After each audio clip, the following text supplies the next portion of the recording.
Depuis sa création en 1951, le musée Balzac à Saché conserve 27 sculptures de Pierre Ripert. Il s'agit de dépôts du musée des Beaux-Arts de Tours. Jusqu'à récemment, on ne savait quasiment rien sur cet artiste et ses œuvres. Mais en 2017, un concours de circonstances a permis d'entamer une véritable enquête. Tout a commencé avec la venue à Saché de François Blanchetière, conservateur au musée des Beaux-Arts de Tours, dans le cadre du récolement des collections. C'est à l'occasion du récolement, c'est-à-dire l'opération qui consiste à vérifier que les œuvres inscrites à l'inventaire sont présentes, dans quel état, et voilà, de les documenter un peu. Début 2017, que je suis venu à Saché, au musée Balzac, pour voir chacune de ces figurines, essayer de repérer leur sujet par rapport aux listes qu'on avait, qui n'étaient pas forcément précises. Et en travaillant avec Isabelle Lamy, on s'est intéressé à chacun de ces exemplaires, à leurs différences de matériaux, de mise en œuvre, de fabrication. Et les constatations étaient vraiment intéressantes. C'est un travail très documenté, très précis, que Pierre Ripert fait, avec quelquefois des exemplaires multiples d'un même sujet, qui témoignent d'une diffusion de l'œuvre dans des matériaux variés.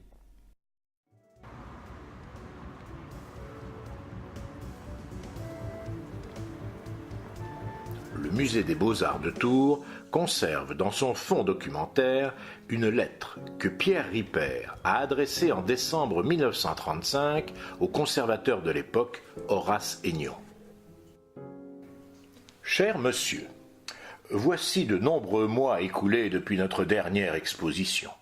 J'espère que vous êtes toujours en bonne santé ainsi que votre famille. Je suis toujours fidèle à Balzac et viens vous informer que j'ai remis ce jour au chemin de fer petite vitesse une caisse contenant quelques statuettes, toujours débordées. En plus de mes affaires, du musée du Vieux-Marseille, dont je fais partie du comité, et de Balzac, je suis toujours en retard pour tout. Votre dévoué, Pierre Ripert. Claude Bougère, chargé des collections des musées d'Indre-et-Loire, a suivi la piste du musée du Vieux-Marseille. Claude Bougère, au comité du Vieux-Marseille, 18 juillet 2017.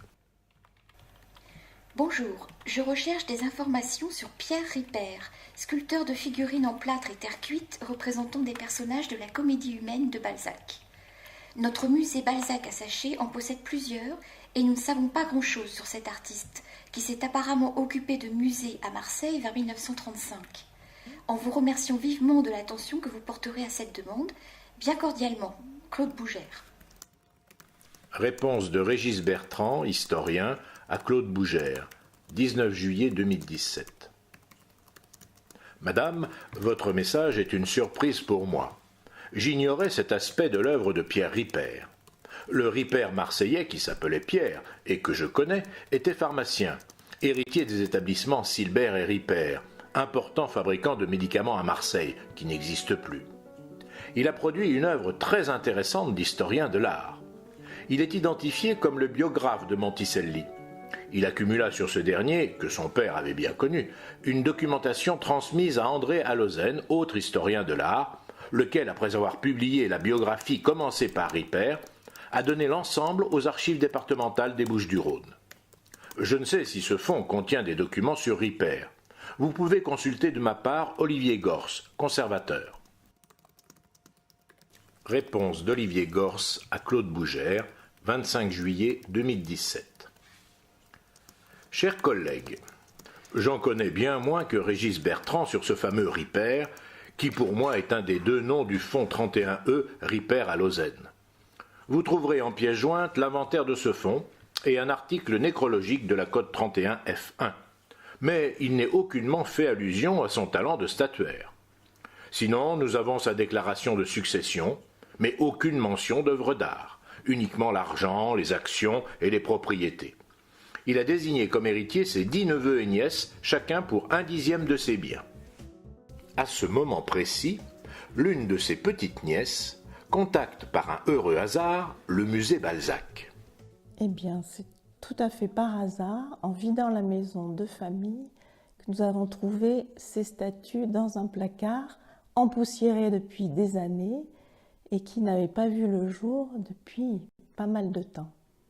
Et là, nous nous sommes dit, il faut faire quelque chose avec ces statues et les présenter au musée, savoir si elles seront expertisées et si elles auront un intérêt, susciter un intérêt pour d'autres personnes.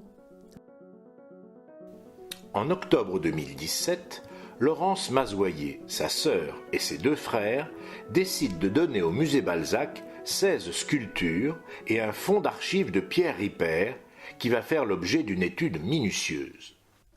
Lorsque les petits-neveux et nièces de Pierre Ripert nous ont apporté ce fonds d'archives, la première chose que nous avons faite est un inventaire de l'ensemble des pièces qui le constituaient et nous nous sommes aperçus à ce moment-là que c'était un fonds extrêmement intéressant pour mieux connaître la démarche de Pierre Ripert dans l'élaboration de ces personnages de la comédie humaine. Ce fonds est composé de correspondances de Pierre Ripert avec différents interlocuteurs, notamment Georges Courville, le libraire parisien qui a commercialisé ses œuvres, mais également avec des conservateurs comme Horace Seignon, le conservateur du musée des Beaux-Arts de Tours, et puis également André Chancerelle, le conservateur de la maison de Balzac à Paris à l'époque. Donc ce fonds a été, dans un second temps, étudié par un étudiant en histoire, Robin Brouat, qui pendant plusieurs semaines a vraiment dépouillé chaque donnée contenue dans les lettres, dans les fiches consacrées aux personnages. Et à partir de là, nous avons pu constituer une documentation suffisamment importante pour l'élaboration d'une exposition. À ce stade de l'enquête, un voyage à Marseille sur les traces de Pierre Ripert s'impose. Il faut rencontrer les personnes qui l'ont connu et découvrir l'appartement qu'il habitait, 156 rue Consolat. Pour vous parler de Pierre Ripert, je l'ai connu en épousant son neveu Michel Ripert. Nous habitions Marseille, dans des appartements pas très éloignés les uns des autres. Et donc, Pierre Ripert venait assez souvent à la maison ou à la pharmacie que nous avions dans la rue de la Grande Armée. Et on avait du plaisir à le voir. C'était un être charmant et très discret. Alors qu'effectivement, lorsqu'on voit son œuvre, et son œuvre aussi bien littéraire que sculpturale, c'était quand même un être inconnu. Inconnu pour nous tous.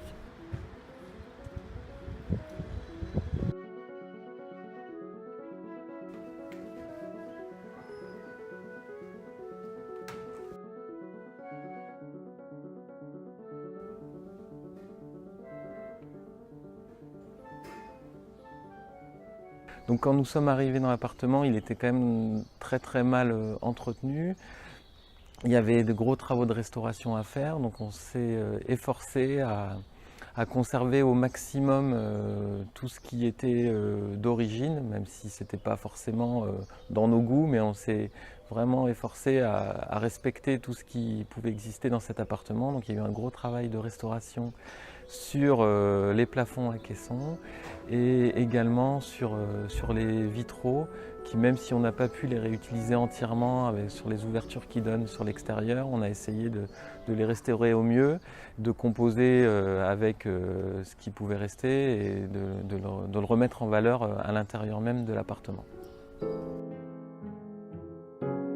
Que dirais-je, nous allions souvent rue Consolat lui rendre visite aussi, avec sa femme qui nous recevait très gentiment.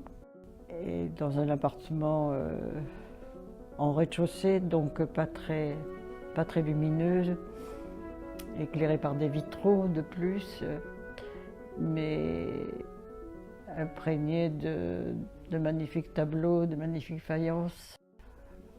Le monde de Pierre Ripert était artistique avant tout.